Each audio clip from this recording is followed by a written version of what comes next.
9 నెలల గర్భంతో ఉన్నటువంటి భార్యని కనీసం ఆమెకు ఒక్క మాట చెప్పి దమ్ము లేదు. నువ్వు తప్పు చేసావు, రైట్ చేసావు, ఆమె ముఖం చూసి మాట్లాడే దమ్ము లేదు. అందరికీ జై శ్రీరామ్. ఈరోజు హిందూ రాష్ట్ర సమన్వయ సమితి నేతృత్వంలో వివిధ హిందూ సంస్థలు, హిందూ జేఏసీ, హనుమాన్ చాలీసా, బజరంగ్ సేన, ఇలా వివిధ హిందూ సంస్థల ఆధ్వర్యంలో ఒక సీరియస్ విషయం మీద పంజాగుట్ట పోలీస్ స్టేషన్లో ఒక ఎఫ్ఐఆర్ చేయడానికి మేము ఇక్కడ అందరూ కూడా వచ్చాము. ఒక మర్డర్ కేసు ఉన్నటువంటి ఒక వ్యక్తి జనాలని నమ్మించి మోసం చేసి వాళ్ళని భూముల గురించి అత్యంత దారుణంగా మోసం చేసినటువంటి ఒక కేసులు ఉన్నటువంటి ఒక వ్యక్తి ఈరోజు దేవీ దేవతలని అత్యంత హీనంగా దూషిస్తూ ప్రభు శ్రీరామచంద్రుల వారిని, రామాయణాన్ని, శ్రీకృష్ణ పరమాత్ముడిని వీటన్నిటిని కూడా దూషిస్తూ అవహేళన చేస్తూ మాట్లాడినటువంటి వ్యక్తి టీవీ రమణమూర్తి. ఒక బ్రాహ్మణుడిగా, ఒక ఆధ్యాత్మికవేత్తగా తనను తాను పోర్ట్రే చేసుకుంటూ పూర్తి యువతని హిందూ ధర్మం నుండి దూరం తీసుకెళ్లాలనేటువంటి ఉద్దేశంతో రామాయణంలో లేనటువంటి అంశాలన్నిటిని కూడా కల్పించుకొని చాలా హీనంగా మాట్లాడుతున్నాడు.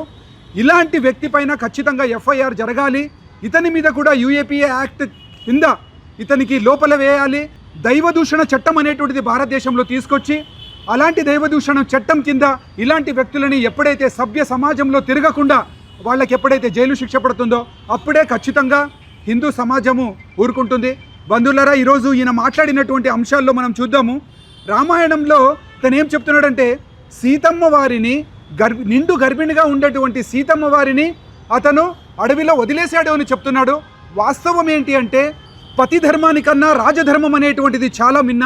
రాజధర్మాన్ని పాటిస్తూ తన ప్రాణాల కన్నా ఎక్కువ ప్రేమించేటువంటి సీతమ్మని మర్యాదపూర్వకంగా ఎంతో గౌరవంగా వాల్మీకి ఆశ్రమానికి వదిలిపెట్టి వచ్చినటువంటి సందర్భం. దీన్ని వక్రీకరించి సమాజంలో దీన్ని దూషించేటువంటి ప్రయత్నం చేస్తున్నాడు.